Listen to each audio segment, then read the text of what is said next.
नमस्कार मंडळी, मी मुलीची आई बोलते. आम्हाला न्याय हवा आहे. आमची मुलगी अजूनही धक्क्यातच आहे. काय झालं आहे, काय होतं आहे हे तिच्या कळण्यापलीकडचं आहे. आमच्यासाठी सुद्धा ही घटना खूपच वेदनादायी आहे. 13 ऑगस्टपर्यंत आम्हाला आमच्या मुलीसोबत असं काही घडलं याची पुसटशीही कल्पना नव्हती. आमची हसती खेळती मुलगी अचानक शाळेत जायला नाही म्हणू लागली. याच दरम्यान आमच्या लक्षात आलं की ती नीट चालू शकत नाही. तिच्या बाबतीतही आणखी एक नॉर्मल गोष्ट आम्ही ऑब्झर्व केली. आमची मुलगी सूला जायला नाही म्हणू लागली होती. आम्हाला वाटलं की तिला कदाचित युरिन इन्फेक्शन झालं असावं. याच वेळी आम्हाला शाळेतल्या आणखी एका मुलीच्या वडिलांनी सांगितलं की त्यांची मुलगी त्यांना सांगत होती की शाळेतल्या एका दादाने तिच्यासोबत काहीतरी चुकीचं केलं आहे.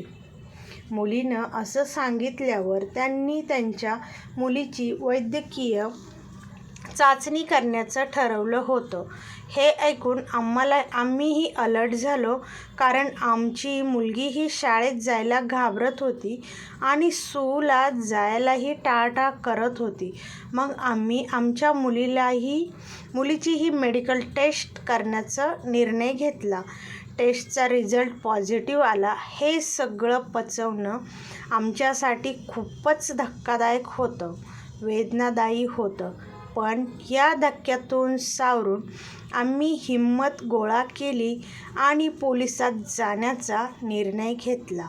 16 ऑगस्टच्या दिवशी आम्ही प्राथमिक मेडिकल रिपोर्टसोबत पोलीस स्टेशनला पोचलो. पण 12 तास आमची कुणीही दखल घेतली नाही. आम्ही वेळोवेळी विनंती करत राहिलो की आमचं ऐकून तरी घ्या, पण पोलिसांकडून आम्हाला खूप उद्धट आणि अरेरावीची उत्तरं मिळाली. शेवटी आम्ही स्थानिक राजकीय नेत्याकडे गेलो आणि मग त्यांच्या हस्तक्षेपानंतर आमची तक्रार नोंदवली गेली. FIR दाखल झाल्यावर आम्हाला पुन्हा सरकारी रुग्णालयात मुलीची टेस्ट करण्यास सांगितलं. दुसऱ्या दिवशी सकाळी 9 वाजताची वेळ दिली.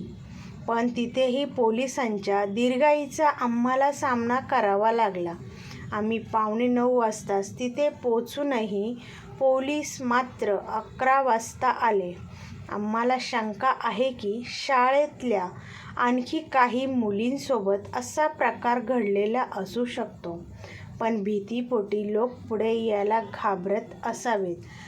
काही दिवसांपूर्वी पालकांनी आरोपी अक्षय शिंदेच्या चुकीच्या वागणुकीबद्दल वर्ग शिक्षकांकडे तक्रारही केली होती, पण वर्ग शिक्षिकेने लक्षही दिलं नाही. वर्गातल्या मुलींना सू करून येण्यासाठी 15 मिनिटांचा वेळ कसा लागतो, असा साधा प्रश्नही वर्ग शिक्षिकेला का पडू नये, याचं आम्हाला खूप नवल वाटतंय. आणखी एक गोष्ट म्हणजे वर्गापासून बाथरूम खूप लांब असल्याने तिथपर्यंत जाण्यासाठी मुलांना मदतीची गरज लागणारच आहे. या घटनेनंतर आम्ही शाळेकडे त्या दिवसाच्या CCTV फुटेजची मागणीही केली, पण शाळेने फुटेज द्यायला नकार दिला. गेल्या 15 दिवसांपासून CCTV बंद असल्याचं आम्हाला सांगितलं.